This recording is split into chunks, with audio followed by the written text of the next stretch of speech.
여러분, 오늘 저희가 요한계시록에서 함께 나눌 7교회 중에 한 교회는 사뎃 교회입니다. 여러분, 사뎃 교회는 7교회 가운데 유일하게 칭찬이 하나도 없는 교회입니다. 그러니까 책망만 받은 교회가 사뎃 교회입니다. 그 사뎃 교회가 받은 책망이 무엇인지를 오늘 우리가 한번 살펴보려고 하는데요. 3장 1절에 보면 이렇게 주님이 말씀하십니다. 나는 내 행위를 안다. 너는 살아있다는 이름은 있으나 실상은 죽은 것이다. 그러니까 하나님이 이 사뎃 교회를 향해서 하시는 말씀이 뭐냐면, 너는 굉장히 잘 살고 있다고 생각하는데 내가 볼 때 너는 겨우 숨만 쉬는 정도, 그러니까 살아있다고 말은 하지만 실은 죽은 것이 네가 지금 가지고 있는 모습이다라고 예수께서 말씀하시는 거예요. 여러분, 이 책망이 얼마나 치명적인 말이냐 하면, 예수님이 왜 우리가 그렇게 말하잖아요. 너 잘 살고 있다고 생각해? 전혀 아니거든. 넌 진짜 지금 너 목숨 하나 부지하는 것도 힘들어 보이거든. 예수님이 이렇게 말씀하시는 거예요. 그러면 여러분, 이 말씀을 들은 이 사뎃 교회가 지금 상태가 하나님 보시기에 세상의 빛과 소금이 되고 그리스도인으로서 좋은 영향력을 끼치고 그런 모습이 아니라 사람들 보기에도 불쌍한 모습, 여러분, 그런 모습을 한 교회의 모습이 사뎃 교회라는 거예요. 여러분, 한번 생각해 보실래요? 교회가 세상을 걱정해야 되잖아요. 교회가 세상을 향해서 너희가 이렇게 살면 안 된다고 말해야 되는데, 지금 이 사뎃 교회는 세상이 교회를 걱정하는 거예요. 숨 겨우 쉬고 목숨 무지하는 교회가 사뎃 교회라는 거예요. 여러분, 그런데 왜 예수님이 이렇게 말씀하셨을까 하는 거예요. 뭘 보고 너는 지금 살아있다고 말하지만 실은 죽은 목숨이다. 여러분, 그 이유가 오늘 우리가 함께 나누려고 하는 말씀이에요. 여러분, 2절에 보면 우리가 이렇게 추론할 수 있어요. 뭐 때문에 하나님이 죽은 교회라고 말했을까? 칭찬할 게 하나도 없는 교회라고 말했을까? 여러분, 2절 한번 읽어볼게요. 깨어나라. 그리고 아직 남아있지만 막 죽어가는 자들을 굳건하게 하여라.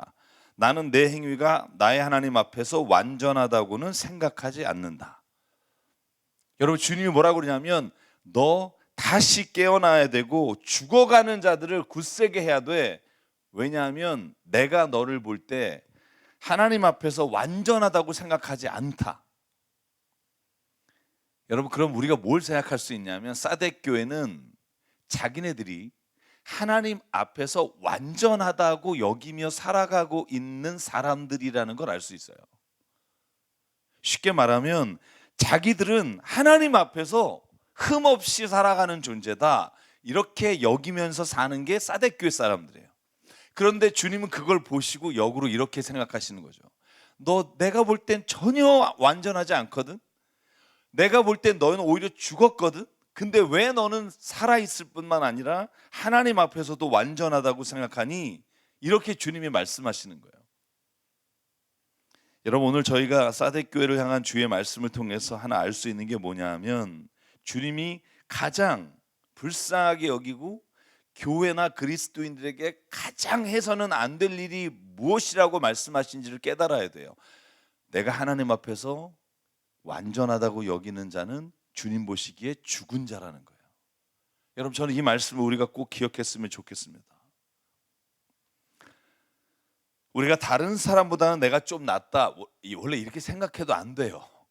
근데 그건 그래도 좀 봐줄만 해요. 내가 저 사람보다는 더 주님 말씀대로 살려고 하고 애쓰고 있고 노력하고 있다. 사실 그것도 위험하지만 오늘 그것보다 더 위험한 게 있다는 거예요. 내가 하나님 보시기에도, 하나님 앞에서도 내가 얼마나 완전하게 살아가는가라고 스스로를 여기는 순간, 여러분, 그 사람은 지금 죽고 있다는 거예요. 여러분, 저도 이제 목회한 지가, 제가 20살에 전도사를 처음 했으니까 이제 36년을 해 가고 있더라고요.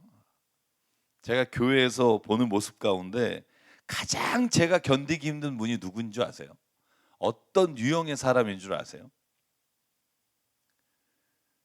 저는 성경의 잠언서나 주님 하신 말씀에 가장 많이 나오는 말인데요. 교만한 사람이에요. 약이 없어요. 다른 건 다 가능성이 있어요. 고칠 수 있어요. 왜냐하면 그래도 내가 뭔가 잘못 산다거나 아니면 내가 하나님 앞에서 뭔가 죄를 진 사람은 회개할 만한 건덕지가 있어요. 그런데 내가 의롭다고 여기며 교만한 사람은요, 내가 말하는 걸 아예 무시하거든요. 나뿐 아니라 누가 말해도 내가 너보단 낫다. 내가 얼마나 하나님 앞에서 지금 경건하게 사는데. 여러분, 바리새인의 기도가 떠오를 때가 얼마나 많은지 몰라요. 나는 하루에 3번 금식해. 너 3번 금식해? 금식 안 하면 나한테 말하지 마. 너 새벽 예배에 나와? 너 정말 주일 한 번도 난 빼먹은 적이 없어. 넌 골프장 가면서 주일날 빠졌잖아. 나한테 말하지 마. 여러분, 오히려 자기가 행하는 그 일로 인해 스스로가 교만해져서 하나님이 하는 말씀조차도 들리지 않아요. 왜? 이미 자기가 누구로부터 말을 들을 만한 사람이 아니라고 여기기 때문에. 근데 오늘 그 교회를 향해 예수님 뭐라고 말해요?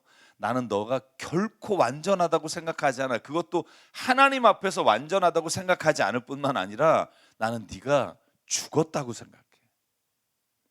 칭찬할 게 하나도 없어. 왜냐하면 네가 한 모든 선한 일이 있다 해도 그건 네가 교만한 마음으로 한 거지 진짜 누군가를 사랑하는 마음으로 한 게 아니라는 걸 내가 너무나 잘 알기 때문에. 여러분, 저는 이 말을 우리 교회가 또 내 자신이 듣지 않기를 주의 이름으로 간절히 소망합니다.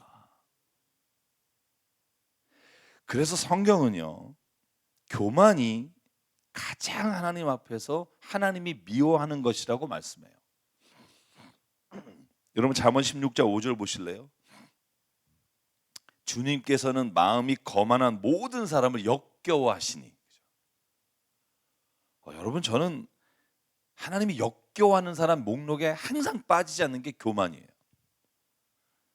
그들은 틀림없이 벌을 받을 것이다.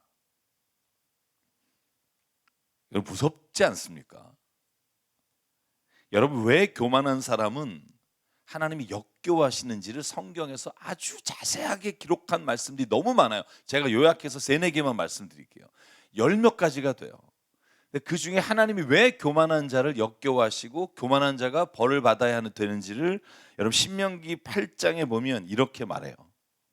또 당신들의 소와 양이 번성하고 은과 금이 많아져서 당신들의 재산이 늘어날지라도 혹시라도 교만한 마음이 생겨서 당신들을 이집트 땅 종살이하던 집에서 이끌어내신 주 당신들의 하나님을 잊어버리는 일이 없도록 하십시오. 무슨 말이에요? 교만한 사람의 가장 큰 문제는 하나님을 잊어버린다는 거예요. 하나님이 필요 없다는 거예요. 하나님이 어려웠을 때, 힘들었을 때, 내가 진짜 하나님 앞에 신음할 때 도와주신 것조차도 잊어버리는 게 아니라 하나님 자체를 잊어버리고 사는 게 교만한 사람이에요. 왜? 내가 지금 너무 잘 살거든요. 너무 괜찮거든. 여러분, 성경이 또 교만한 사람이 왜 하나님이 미워하냐면 여러분 느헤미야 9장 29절에 이렇게 말합니다. 돌이켜 주님의 율법대로 바로 살라고 주님께서 엄하게 타이르셨지만 그들은 거만하여 주님의 명령을 따르지 않았습니다. 지키기만 하면 살게 되는 법을 주셨지만 오히려 그 법을 거역하여 죄를 지었습니다. 주님께 등을 돌리고 목이 뻣뻣하여 고집을 버리지 못하였으므로 복종하지 않았습니다. 여러분, 교만한 사람의 또 하나의 특징은 뭐냐 하면 하나님의 말씀을 거역하는 거예요. 하나님의 말씀을 내가 판단해요. 요건 들을만하고 요건 내가 못 지킬 수밖에 없고 자기가 하나님의 말씀을 판단하는 기준이 되기 때문에 그 사람에게는 하나님의 말씀이 더 이상 나를 깨우치고 돌아서게 하고 변화시키고 나로 하여금 다시 무릎 꿇게 하는 기회가 아니라 하나님의 말씀을 내가 판단하는 기준을 가질 정도의 교만함이 있는 거예요. 여러분, 또 성경은 교만한 사람을 하나님이 왜 미워하시냐 하면 결정적인 게 있어요. 에스겔서 28장 1절과 2절. 사람아, 두로의 통치자에게 전해라. 나 주 하나님이 이렇게 말한다.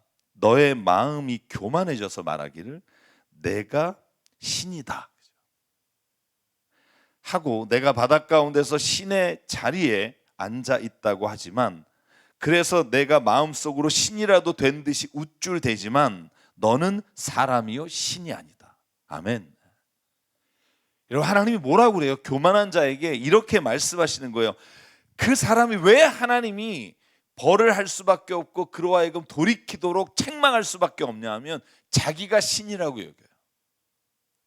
아까 말씀드린 것처럼 내가 판단하는 기준이 되고 내가 하나님만큼 완전하다고 여기는 사람, 그 사람에게 하나님이 오늘 말씀하시는 거예요. 너는 신이 아니라 사람이다. 이걸 기억해라. 여러분, 전도서에서 하시는 말씀이 뭐예요? 너는 허무한 날이 이르기 전에 창조주 너의 하나님을 기억하라요. 그런데 교만한 자, 오늘 사대교회를 향한 말씀으로 우리가 말하자면 하나님 앞에서도 나를 완전하다고 여기는 자를 하나님께서 왜 오늘 책망하시고 칭찬하지 못하냐 하면 그가 하나님의 자리를 대신하고 있기 때문이에요. 저희 교회 장로님을 이렇게 뽑고 나서, 권사님을 뽑고 나서 저희가 장로님들이 다른 교회에서는 당회라는 걸 하잖아요. 그래서 목사님하고 장로님들이 모든 교회 결정권을 가지고 있어요. 저는 그래서 교회를 시작하자마자 제가 부탁드린 게 있어요. 장로님이 없을 때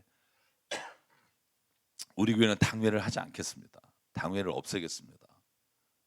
목사하고 장로님 한 두세 명이 모여서 교회 모든 걸 결정하는 일로 인해 서로가 짝짝꿍해서 잘못된 방향으로 결정하는 교회를 제가 너무 많이 봤어요. 제가 그래서 부탁드렸어요. 우리 교회는 장로님을 세운다 해도 그냥 청년부터 어른까지 다 모여서 하는 회의를 해서 결정하고 싶습니다. 그래서 지금까지 한 번도 당회라는 걸 만들어 본 적이 없어요. 근데 제가 당회라는 데 들어가 봤잖아요. 부교육자 때 몇 년을 거의 8년을 들어갔어요.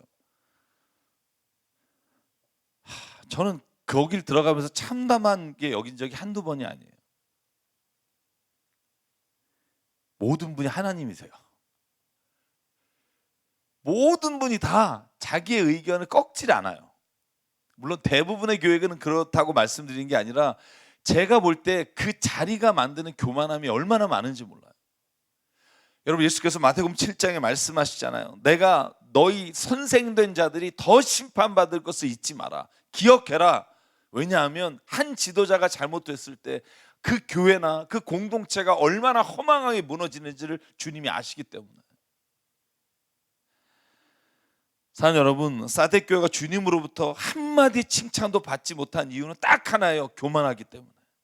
하나님 앞에서조차 내가 완전하다고 여기기 때문에. 여러분, 저에게 그런 분이 있을지 몰라요. 목사님, 그럴 리가 있어요. 어떻게 하나님 앞에서 완전하다고 생각하는 사람이 있겠어요? 여러분, 스크루테이프의 편지라는 그 C.S. 루이스가 쓴 책에 보면 그런 말이 나와요.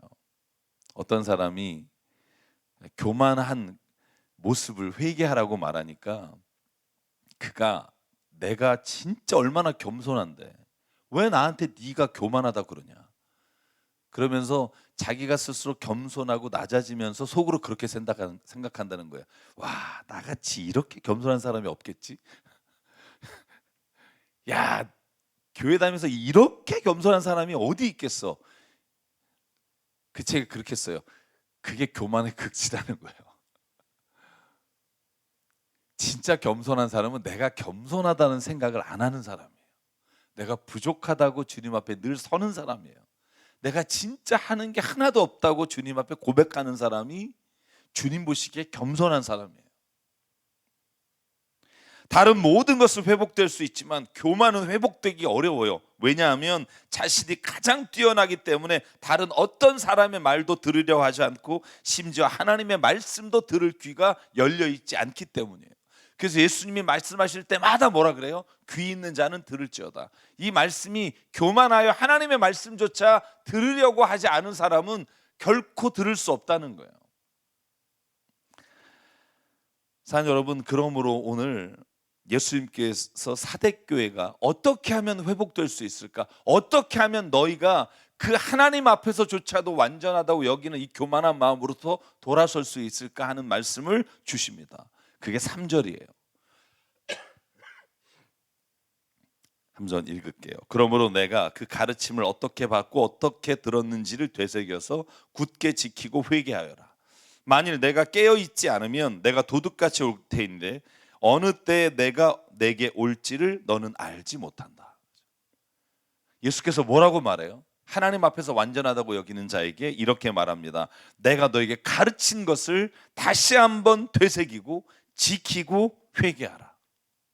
오늘 그래서 제가 네 번째, 하나님께서 우리 믿는 신앙인에게 가장 중요하게 여기는 신앙의 원리가 뭐냐 하면 하나님의 말씀 앞에 서서 그 말씀을 지키는 신앙인이 되기를 주님이 오늘도 우리에게 원하신다고 저는 믿습니다. 그리고 회개하여라. 계속 반복되는 주님의 말씀이 회개하라는 거예요. 왜냐하면 교만한 자는 회개하기가 어렵기 때문입니다. 사랑하는 여러분, 다시 그리스도인의 신앙의 자세로 돌아오기 위해 가장 필요한 거 하나님의 말씀을 굳게 지키는 일이라고 믿습니다. 하나님의 말씀을 굳게 지키는 거, 여러분 이게 무슨 말일까요? 많은 사람들이 나는 하나님의 말씀을 읽고 지킨다고 말해요.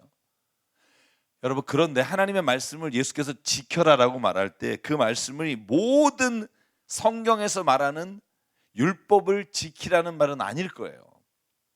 예수께서 말씀하신 모든 조항들, 성경이 말하는 율법 조항들 다 지키라는 말이 아닐 거예요. 여러분 저는 오늘 하나님의 말씀을 지킨다는 걸 두 가지로 말씀드리면서 오늘 이 말씀을 마치려고 하는데요.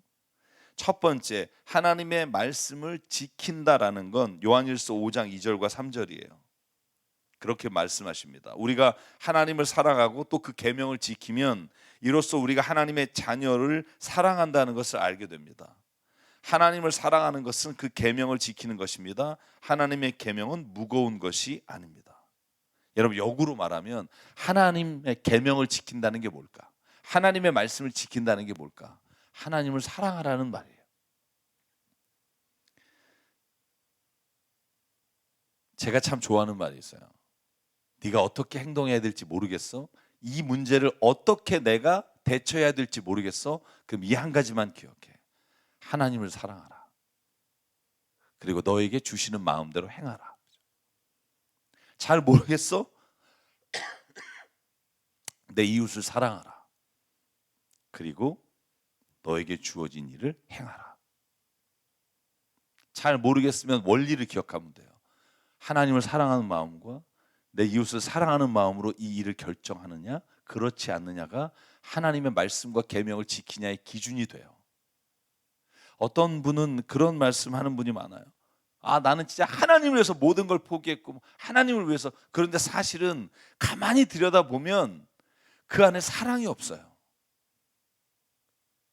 내가 이걸 진짜 억울하지만 내가 하나님이 하라니까 해. 여러분 이건 하나님의 말씀을 지키는 게 아니에요. 하나님의 말씀을 진짜 지키는 사람은요, 아무리 힘들고 어려운 결정을 하더라도 그 안에 하나님의 사랑과 하나님이 이웃을 사랑하라는 그 마음이 흘러 넘쳐서 기쁘게 돼 있어요.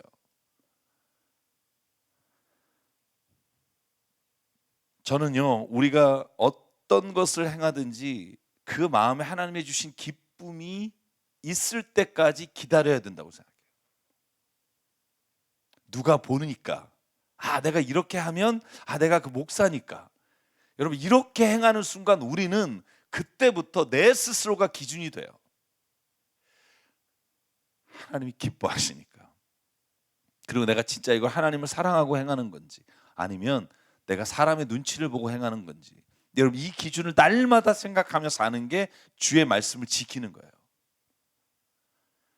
사랑 여러분, 저희가 무슨 일을 행하든지 하나님을 사랑하는 마음, 이웃을 사랑하는 마음으로 행하는 은혜가 있기를 주의 이름으로 축복합니다.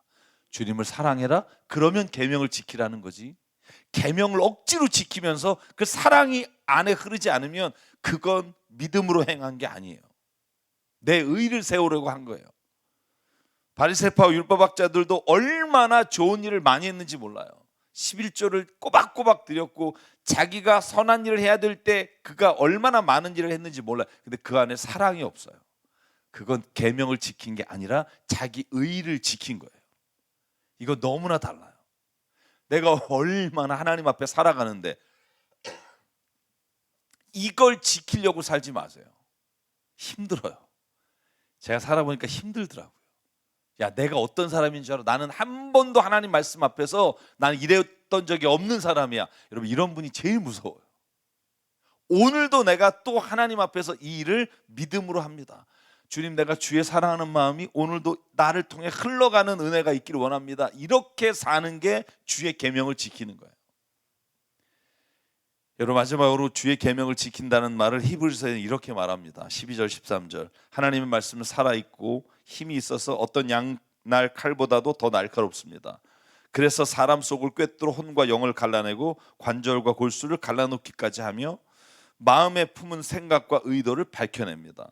하나님 앞에서 아무 피조물도 숨겨진 것이 없고 모든 것이 그의 눈앞에서 벌거숭이로 드러나 있습니다. 우리는 그의 앞에 모든 것을 드러내 놓아야 합니다. 아멘. 하나님의 말씀을 지킨다는 게 뭘까? 오늘 히브리서는 그렇게 말해요. 하나님 말씀은 우리 이미 영과 혼을 다 알고 있고 모든 골수를 쪼개며 우리를 알고 계시다는 걸 잊지 마라. 그러므로 하나님의 계명을 지킨다, 하나님의 말씀을 지킨다는 말은 네 마음에 품은 생각과 의도를 하나님 말씀 앞에 놓고 생각하라는 거예요. 진짜 내 의도가 그게 아닌지를 하나님 말씀 앞에 놓고 생각하라는 거예요. 여러분, 이거 쉽지 않아요. 제가 어느 교회 건축할 때 제가 어느 교회라고 하는 걸 그냥 이해하십시오. 제가 경험한 거예요. 목사님이 이렇게 말씀하신 적이 있어요. 내가 기도해 보니까 어제 꿈에 하나님이 내가 교회를 세우고 했는데 빛을 비추시면서 확 얼마나 영광을 받았는지 모른다. 그리고는 강행하시더라고요. 반대가 있는데도 하나님이 이거 보여주신 비전이라고.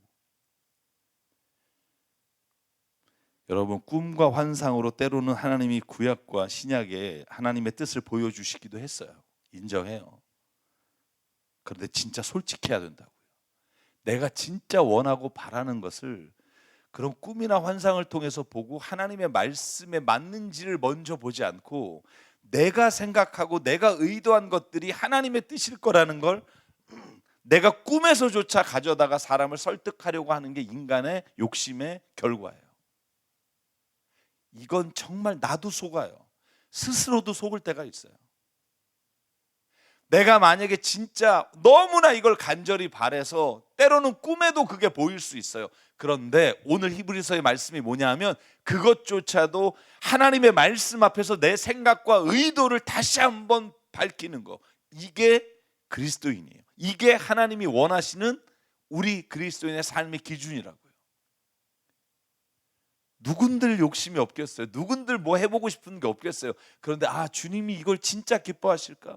주의 말씀에 이게 진짜 하나님이 내게 오늘 허락하신 일일까를 기억하는 거.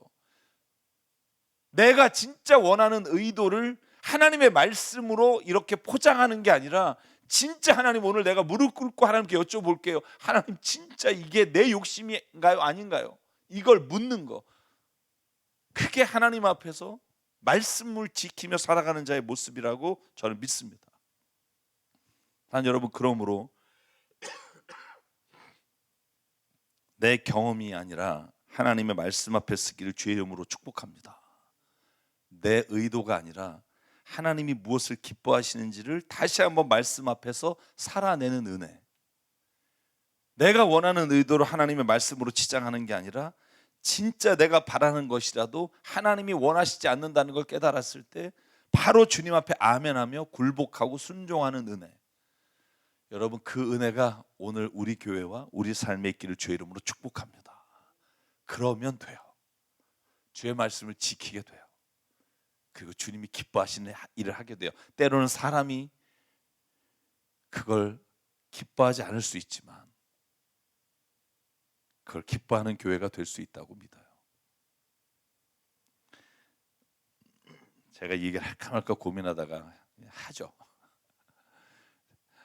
작년까지 저희가 세금을 낼 때 새벽 예배나 이런 그 열 외의 시간들은 좀 세금 내는 데서 왜 그런 거 있잖아요. 시간외 수당이라는 게 있잖아요. 그래서 저희가 이렇게 냈었어요.